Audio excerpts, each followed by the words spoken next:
Nod or shake reviews. Willie nod or Willie shake. Yeah! Hello, Johnny here with Jim Bobby. Welcome to another thing of Nod or Shake reviews. Nod if it's good, shake if it's not so good. Either way, you should check it out because you might find your new favorite movie.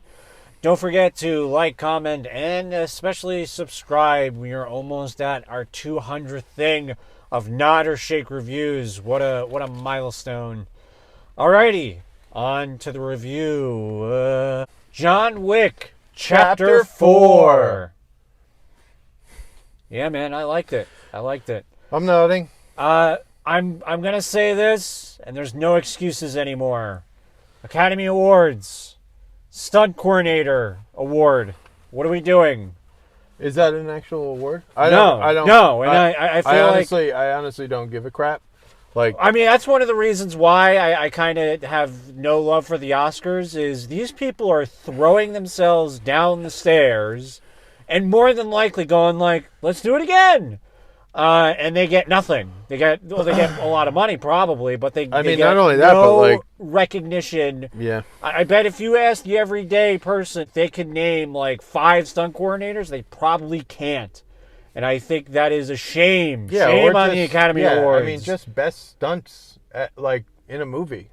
Well, best stunt coordinator, and then the whole stunt team gets the award. I think it's awful. Seeing this movie just... Yeah, but then, you know what? Why not the stunt man? Why not the person doing the stunt? I mean, these people are risking their goddamn necks to make these great movies that don't get recognized. Break it down all the way down to the bare minimum. I'm not saying you got to televise every single one because they surely don't. Yeah. They pick and choose which ones. But let's be honest. I mean, I don't watch award shows for this very reason. I shake on award shows. Shake! Yeah.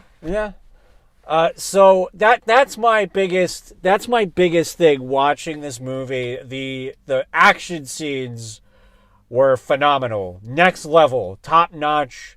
You will probably not see this type of action probably in a long time, I feel like. I don't think the fighting scenes were just absolutely phenomenal. That's one of the biggest things about this movie.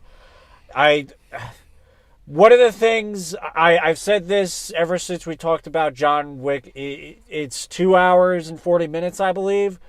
My opinion, I did enjoy the movie. The length is not justified for me. I don't know how you feel. I don't know if it was because the fight scenes were very lengthy and very exciting. And then sometimes when they ended, like some scenes, it just kind of felt like everything screeched to a halt. And you're just like, I want to see John Wick throw a axe at somebody's face right now. That's kind of how I felt. And this is a dumb criticism, so don't even take this Here it is. There's one. That's 4 Horsemen. Yeah, I know. There's one scene, and this is a little bit of a spoiler, but not really. There's one scene where a DJ is kind of announcing like everything that's going on, and there's this one part where it says "Seek and Destroy John Wick." I'm like, oh man! But they didn't say it in the movie. They have it in lettering. They say "Seek and Destroy John Wick." Oh. So the DJ's all like, this song goes out for all you killers out there. And then they play techno. It's like, oh, you literally just, you set it up, and you're just like, pfft. Oh God, that was disgusting. But it was, if you have no idea what I'm talking about, there's probably the biggest band in the world, Metallica. They have a song called Seek and Destroy, and it was like hook, line, painted black in French. What? We're in Paris. Yeah, fine. But still, it was like the biggest... Get Seek and Destroy in French. The biggest ball drop for me, like, musically in a movie I've ever seen in my life. I'm like... Yeah, but maybe they tried to get it, and Metallica was like, they probably did. Well, let's be honest. Metallica would sell anybody the rights to the music to get into a movie. Well... Maybe the money was a little, because it's Metallica, maybe the money was a little too much. Maybe. And if you watch this, you'll see that there was probably a lot of money involved in this movie. Finally... Yeah, they definitely shot on some real wicked cameras. I think... Vague spoilers as much as possible. Good way to end the franchise. Apparently, there's going to be spin-offs and other things. So it's what? Yeah, they're going to do like Continental and the ballerina from whichever movie had the ballerina. Here we go again. So it's not over, but it's the goddamn universe building, and I do think movies should have a finality to them because you'll appreciate Look at what happened. more. Look at what happened to any movie ever to have multiple, like a multitude of movies. Look at Jaws. Okay, Jaws 1. It's a classic. It's a staple. It literally made people not go into the water. Yeah. By Jaws, I mean Jaws 2 was a travesty, and then by Jaws 3, because it had to have it in 3D with Dennis Quaid, you're like, what the? And then Jaws 4 came out and topped them all. Michael Caine. Yeah, Michael Caine. I liked it. I enjoyed it. And I'll tell you, yes, I agree with Johnny. If you can't sell your idea in 2 hours, like any movie could be like 2 hours, and you can have the plot and get your idea across and have the wicked fight scenes. But I'm not going to knock that as much, because you know what? There are movies you go into that are an hour and a half that feel like 3. Yeah. And this is a movie that you go in, you're at the edge of your seat the entire time. You love every performance. Everybody does a phenomenal job. There's a dog phenomenal job. Okay?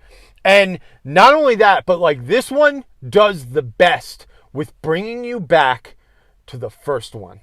And the first one was about a man who gets his dog killed in a time where his life is in shambles, and he is, you come to find out, a hitman, and he is at the end of his rope. So he finally, and this movie, with its meaning, overlays John Wick in a nutshell. One word: consequence. They say it at the end of this movie, and it's like, yes, every movie starts with someone making a mistake, a slight against this man, and there are consequences to those actions. And that's why I love this film. Probably. That was a good. Fuck yeah, bro. Solid, there it Excuse goes. me. Excuse me. Sorry, Steve. That was very intellectually put. Yeah, bro. I'm goddamn Siskel Ebert. I'm Mr. Siskel Ebert. Okay? You ready for that? No. All right. So, love this movie. Go see it. Johnny's right. It's the perfect end to this franchise. It's worth every minute that you're sitting there. You love the action. I love the characters, They too. always go one up, bro. Yeah. There are movies that claim to do that. No, this does it in spades. And kudos to, what's his name? John Wick. What? Keanu Reeves. Keanu Reeves. Dude, you went from being Bill, or no, excuse me, Theodore, to John freaking Wick, the last action hero. Let's be honest. Last action hero, bro. He's the guy. When was the last time that I felt like I was watching like a Death Wish or this movie, bro? Yeah. Yes, I'm here for it. Definitely like, very good. Thank you, Johnny, for putting that period on my sentence. I'm here. I read books, and I'm smart. And Johnny's like, good movie, right? Good movie, guys. I really think this should be the year that they get wrecked, because I think Mission Impossible, they're gonna do some crazy stunts. So this is the year that bring them on, man. Not that I would watch you, because you suck. But yeah, next week is Dungeons and Dragons. There's a tagline, but I forgot it. But the next Dungeons and Dragons movie. Alrighty, thanks for cringing. We'll see you when we see Dungeons and Dragons. All right, bye-bye. I only said one tonight. Yeah, I know. Good for you. You almost said two, but you almost... Thanks for cringing.